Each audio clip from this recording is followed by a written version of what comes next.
بسم اللہ الرحمن الرحیم۔ قال رسول اللہ صلی اللہ علیہ وسلم لیس شیء احب الی اللہ من قطرتین قطرۃ دموع من خشیۃ اللہ وقطرۃ دم تحرق فی سبیل اللہ او کما قال النبی صلی اللہ علیہ وسلم۔ رسول اللہ صلی اللہ علیہ وسلم نے فرمایا، اللہ کو دو قطروں سے زیادہ کوئی شے محبوب نہیں ہے۔ ایک اللہ کے خوف سے آنکھوں سے نکلنے والا آنسوں کا قطرہ جو اللہ کے خوف اور اللہ کے ڈر کی وجہ سے نکلے اور اللہ کی محبت میں نکلے، اور دوسرا اللہ کے راستے میں بہنے والے خون کا قطرہ۔ یہ دو قطرے اللہ کو بہت زیادہ محبوب ہیں۔ بدقسمتی سے دنیا میں سب سے زیادہ دجل، فریب، دھوکہ اور جھوٹ کے لیے بھی دو ہی چیزیں استعمال کی جاتی ہیں، ایک جھوٹے آنسو اور دوسرا جھوٹا خون۔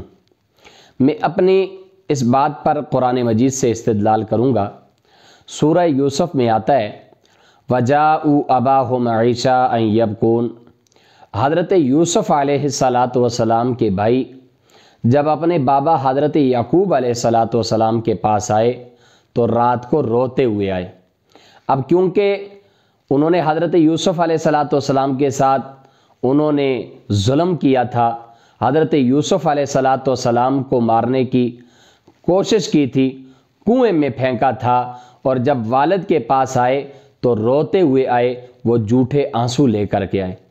اور دوسرا اس سے اگلی آیت میں فرمایا وَجَاءُوا عَلَىٰ قَمِيصِهِ بِدَمٍ كَذِبٍ۔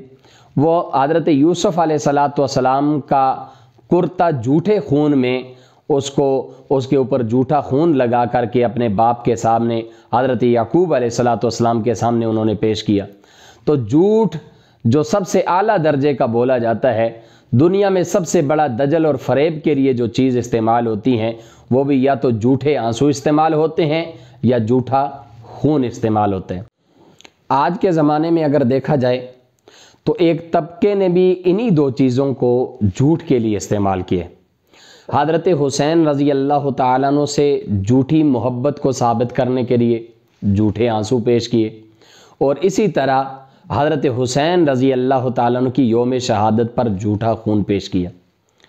ایک بات اسی کی مناسبت سے اور کہنا چاہوں گا کہ جو انسان کے آنسو ہوتے ہیں، جب انسان کو کوئی دکھ اور تکلیف پہنچتی ہے، جب انسان کا دل غمگین اور پریشان ہوتا ہے تو انسان کی آنکھوں سے آنسو نکلتے ہیں، اور ان آنسوؤں پر کسی کا کوئی اختیار نہیں ہوتا، آنسو بے اختیار ہوتے ہیں۔